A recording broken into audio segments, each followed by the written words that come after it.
TELUS, en dans votre fourmi pour tout pour. Il y a eu des sanctions contre certaines personnes. Un avion qui allait à patrouiller le ciel haïtien pour cartographier tout le pays. Et maintenant, si je m'abuse, 2 bateaux dans les eaux territoriales. Donc c'est beaucoup d'efforts quand même.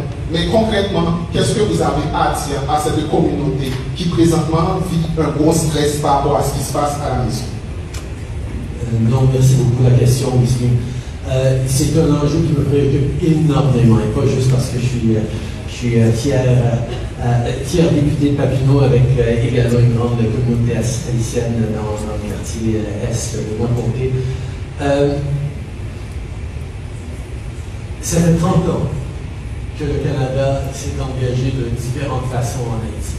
On a été là après le terrible tremblement de terre, mais on a été aussi là avec des militaires pour stabiliser, on a été là avec des policiers pour aider à la formation, on a été là avec des gardiens de prison, on a été là avec des investissements médicaux, on est là avec la communauté internationale depuis 30 ans, plus de 30 ans, pour essayer de stabiliser la période des Antilles.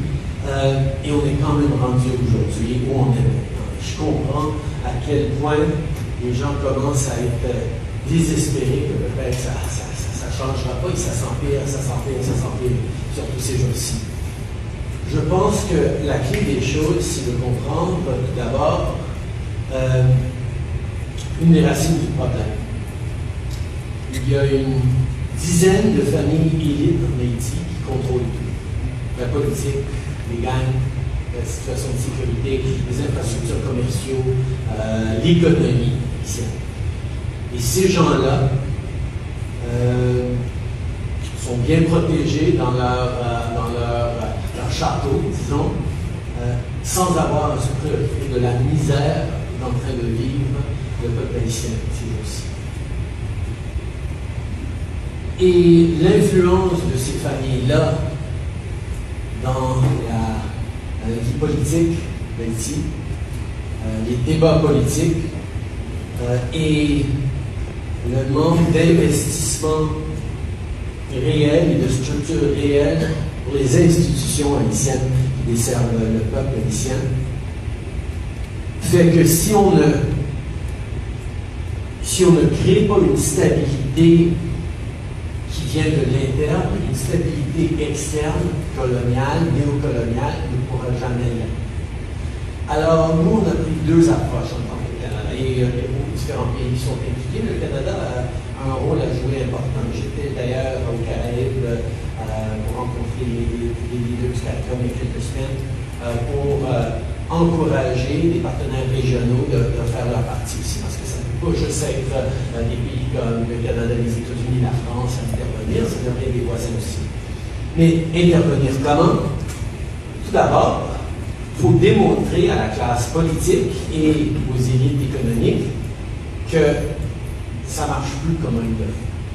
Et pour ça, les sanctions qu'on a amenées, le Canada est rendu à 17 sanctions, les États-Unis ont commencé à faire plus de sanctions, on a besoin qu'ils en fassent beaucoup plus.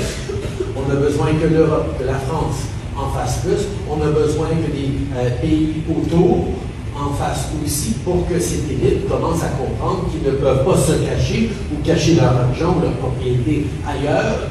Ils ont une responsabilité de créer une stabilité en Haïti.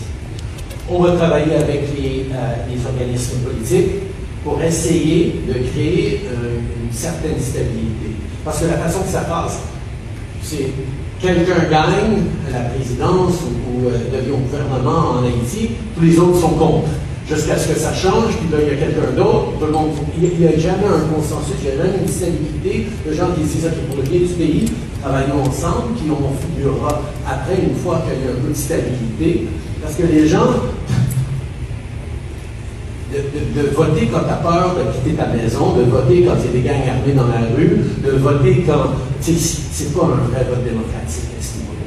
Alors, il faut reprendre la stabilité. Pour moi, la meilleure façon de refaire une stabilité pour Haïti, c'est d'abord de sanctionner les élites pour leur dire qu'ils ne peuvent plus financer les gangs, ils ne peuvent plus financer l'instabilité politique.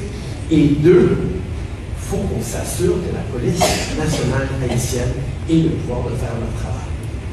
L'équipement, la formation, l'argent pour pouvoir payer leurs membres, pour créer une institution plus solide. On a vu pendant l'automne que ça allait un petit peu mieux avec la police qui prenait plus de place. Depuis Noël, ça a dégringolé un petit peu. Nous, on va être là pour essayer d'appuyer la police haïtienne. Mais ça ne peut pas être le Canada qui va venir sauver Haïti, pas plus que les États-Unis, pas plus que personne d'autre. Il faut qu'on crée des conditions pour que les Haïtiens, qui sont extraordinaires, puissent se sauver, puissent se remettre sur la bonne voie. Ce ne sera pas facile, il n'y a pas de solution miracle, mais avec de l'aide soutenue, avec des conséquences pour ceux qui causent tant de dégâts, pas juste les leaders de gang, mais les élites.